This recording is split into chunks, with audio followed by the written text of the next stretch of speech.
Vice President Sara Duterte, nagsalita na. Yun nga lang, hindi tungkol dun sa issue ni Madriaga. Siya po ay naglabas ng statement dito sa pag-file ng patong-patong na kaso ng mga grupo ng civil society. Sabi po dito sa balita, Vice President Sara Duterte has released a statement following the filing of plunder and other cases against her and 15 others over the alleged misuse of 612.5 million pesos in confidential funds. Sabi niya, another fishing expedition is now being launched as they scramble to weaponize any accusation they can manufacture just to create a semblance of procedural legitimacy for an investigation. O, nakita nyo na? Style talaga ng mga Sara Duterte yung ganyan. Magre-release ng statement, iikutin, babaluktutin ang kwento para magmukhang siya ang biktima. Hindi ko na po babasahin yung statement niya kasi sigurado naman, mang-uuto na naman tong si Sara Duterte. Mangbubudol na naman. Magpapaawa effect na akala mo siya ang iniipit. Tapos palalabasin na naman niya na gobyerno ni President Bongbong Marcos ang nang-iipit sa kanya. Bakit? Si Bongbong Marcos ba ang nag-file ng kaso sa ombudsman? Hindi ba mga civil society yon? Kung tutuusin niya, mga hindi naman makabongbong yung mga nag-file ng kaso sa kanya eh. Pero siyempre, ipagpipilitan nila na si President Bongbong Marcos na naman ang may pakana ng lahat. Ganyan kasi sila eh. Paano? Nasusukol na po sila. Lahat ng pagbibintang nila kay President Bongbong Marcos ay nababack to you lang kay Sara Duterte. Sabi pa niya, hinihikayat ko ang ating mga kababayan na maging mapanuri at huwag basta magpapadala sa mga paninira. O hindi ba? Sa mga salita pa ng ni Sara Duterte, back to you kagad yan, Sara. Tuloy ko, hindi ito tungkol sa paghahanap ng katotohanan. Ito ay tungkol sa pagtakip ng nakawan sa kaba ng bayan na hanggang ngayon ay walang nananagot. O hindi ba? Kung sinusundan ninyo yung ICI investigations, meron na pong mga kinasuhan, may lalabasan na ng warrant of arrest. Kaya ang ginagawa ng kampo ni Sara Duterte, nang gagaslight, gustong paikutin ang isip ng mga tao, napakitang tao lang ang ginagawa ni President Bongbong Marcos nung isiniwalat niya itong flood control anomalies. Tatamaan kasi sila eh. Kaya lahat na lang ginagawa nila. Tapos sasabihin ni Sara Duterte, hinihikayat ko ang ating mga kababayan na maging mapanuri at huwag basta magpadala sa mga paninira. Eh sino ba ang mga naninira? Hindi ba si Sara Duterte at ang mga kampon niya? Dapat daw maging mapanuri tayo. Totoo po yan. Mula nang nanggulo ang mga Duterte, naging mapanuri ang taong bayan. Kaya hindi na nila tinatanggap itong mga pabiktima ni Sara Duterte. Ikaw ang dapat managot dahil ikaw ang unang mga nanira. Mula noong pumalas ka kay President Bongbong Marcos, na nung una, doon sa mga speeches mo, pagkatapos ng eleksyon, meron ka pang sinasabi na si President Bongbong Marcos ay hindi corrupt, ay hindi magnanakaw sa pera ng kaban ng bayan. Pero ngayon, ano sinasabi mo? Pinalalabas ng kampo ninyo na si President Bongbong Marcos ang utak ng korupsyon at siya ang magnanakaw. Hindi mo na kami madadala sa ganyang salita, Sara Duterte. Mga kampon mo na lang ang maniniwala sa iyo. At sa panahong to, talagang naging mapanuri na po ang taong bayan at alam na namin kung sino ang totoong nagtatrabaho at yung mga naninira lamang. Yun po ang kaibahan nila ni President Bongbong Marcos. Pareho naman po sila nagtatrabaho eh. Si Bongbong Marcos nagtatrabaho para iangat ang buhay ng bawat isang Pilipino. Si Sara Duterte, ang trabaho niya ay siraan ang gobyerno, si President Bongbong Marcos, ang Pilipinas. Tapos kapag sila binato na tulad itong mga kasong final ng civil society groups, magpapaawa. Dahil ito daw ginawa ng grupong ito, ng civil society group, ay hindi paghahanap ng katotohanan. Ito daw ay para pagtakpan ang nakawan. Again, sino ba ang nag-file? Ganun naman kasi sila eh. Tunan niyo yung kaso ni former President Digong. Sinisisi nila kay PBBM kung bakit nasa dahig. Sino ba ang nag-file ng kaso? Hindi ba si former Senator Sonny Trillanes?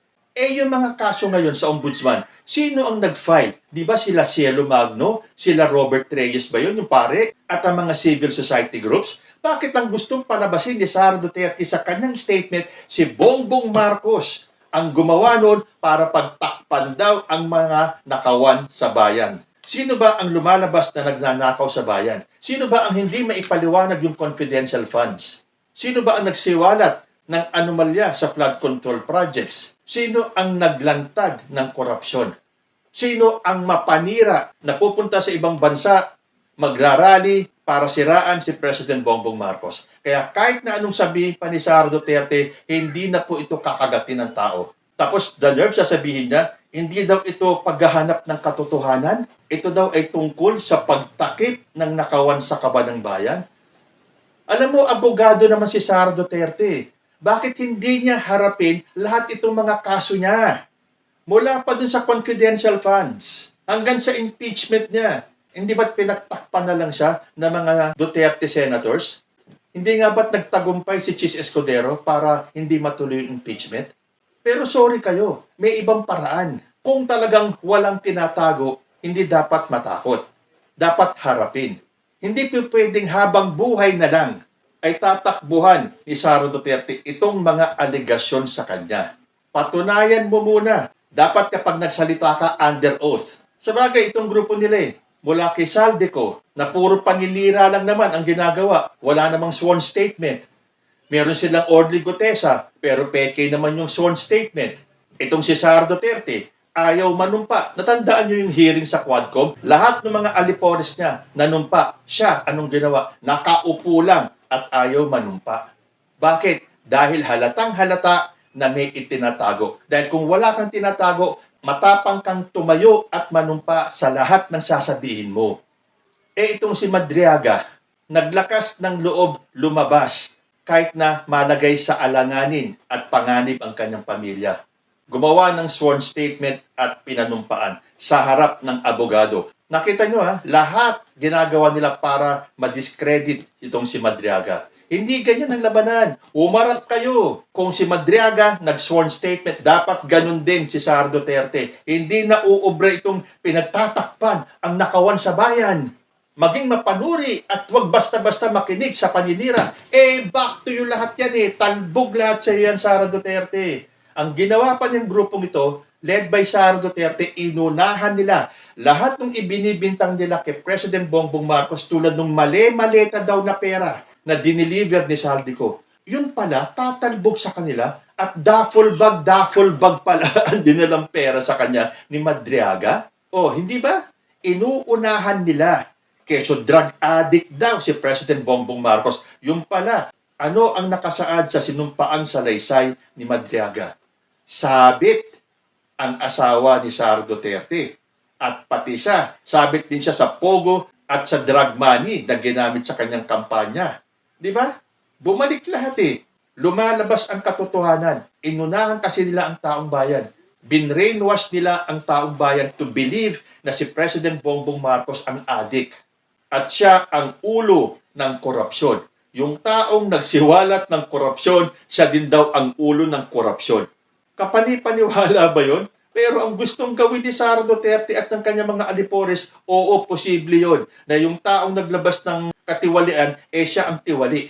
Hindi ganyan. Humarap kayo sa korte, manumpa kayo, at diyan kayo magdadaldal. Ilabas mo lahat ng nalalaman mo. Hindi na makukuha ang taong bayan sa paiwas-iwas. May hangganan ang pag-iwas sa pagsagot sa katotohanan. Ngayon, kung makita naman ng korte na hindi ka nagsisinungaling, na tama ka naman pala, na sinisiraan ka lang pala ni Bongbong Marcos, the well and good, absuelto ka. Kaya lang, dapat manumpa ka. Yun naman ang pinaka-importante. Sworn statement.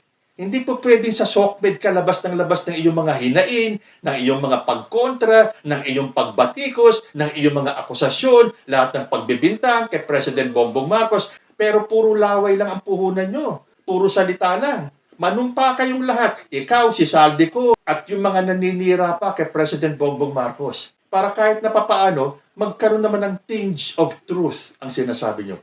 Dahil hanggang salita lang kayo ng salita sa social media, pero wala naman kayong maipakitang kahit na isang ebidensya laban kay President Bongbong Marcos, mga chismoso, chismosa lang kayo. O hindi ba si Sara Duterte nagsabi niyan? Kung wala naman daw ebidensya, chismoso, chismosa lang kayo. Anong tawag sa grupo mo, Sara Duterte? Tapos ngayon, lilinlangin mo na naman ng tao, palalabasin mo na naman na ikaw ang biktima. Pero hindi ba sabi ko na sa inyo, kapag merong issue na lumabas laban kay Sara Duterte, maya-maya lang andyan na yung kanyang statement para kontrahin kung ano man yung aligasyon. Kaya akala ko nung nagsalita na si Sara Duterte ay tungkol sa affidavit ni Madriaga. Hindi pala. Ang tinira niya itong civil society groups na naghain ng patong-patong na kaso laban sa kanya. Tapos, palalabasin niya na si President Bongbong Marcos ang may pakana ng pag-file ng kaso laban sa kanya. Anong akala mo sa mga Pilipino, Sara Duterte? Bobo?